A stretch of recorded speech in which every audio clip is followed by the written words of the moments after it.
Hello and welcome! My name is Ian Crew.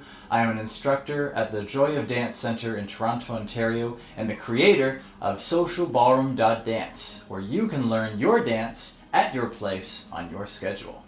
We are just beginning a new theme. We're starting to talk about ballroom dance and romance, and when the two mix well, and maybe when they probably shouldn't. I was going to start off with a list of different common myths about romance and sex when combined with ballroom dancing, but I thought instead of going through a list of different myths and why each one is false, I thought I would instead tell you two stories. One in which all the myths are actually true, and one in which it's more like reality.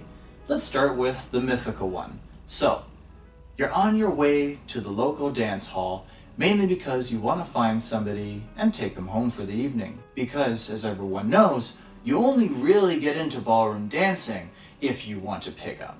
Once you open the door, you're not surprised, therefore, to see lots of different couples dancing provocatively with each other, and as the song ends, often exchanging phone numbers, or sometimes even grabbing their partner and disappearing off into the shadows. As you look around, you spot a shocking sight. There is a couple on a table not too far away who have been making out and watching the dancing from afar, when suddenly one of them gets up and starts dancing with someone else. Naturally, their partner jumps up, shouts at them, calling them a cheating whore, and storms off the floor. After waiting around a little bit, you finally manage to make eyes with somebody, a lovely dancer who, after a few breathless dances, invites you over to their place. You breathe a sigh of relief, being grateful that the most boring part of the evening is finally over.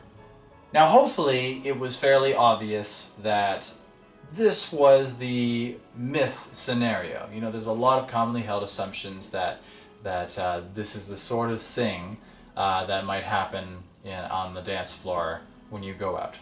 But now let's look at something that's a little more close to reality. You decide to head off to a local dance hall for the first time because you like dancing.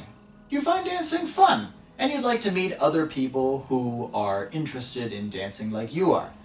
Because this is your first time going to a dance hall, you're not entirely sure what to expect. And when you walk in the door, you're a little surprised to see that everybody seems to be dancing with different people, but when the song ends, they thank their partner, give them a hug, and they find somebody else.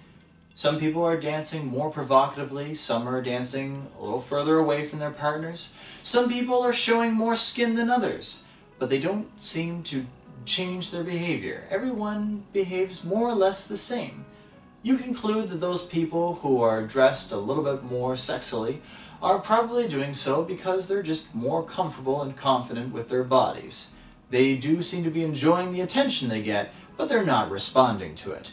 After a few dances, you do hear about a few people in the room, however, who are considered creeps, and you decide to avoid them for the future.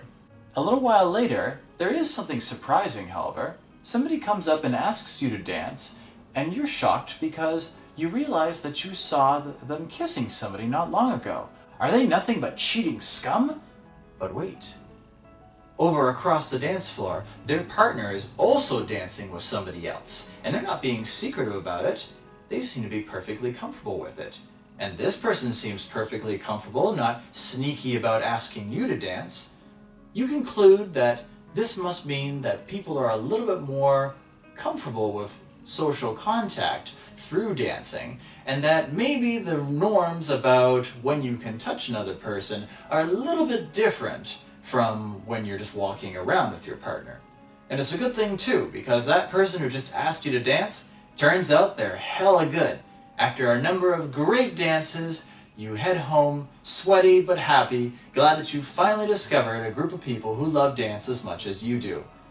Now, there's no saying that these connections that you made might not turn into something more romantic later on, but we're going to talk about how you can do that next week. I hope you found this humorous and also useful. I look forward to seeing you next week. If you have any questions or comments, please feel free to message me at my Facebook fan page, Ballroom Dancers Anonymous. And if you have any other comments, please email me at ian@socialballroom.dance. Thank you very much for watching. I'll see you next week, and until then, happy dancing.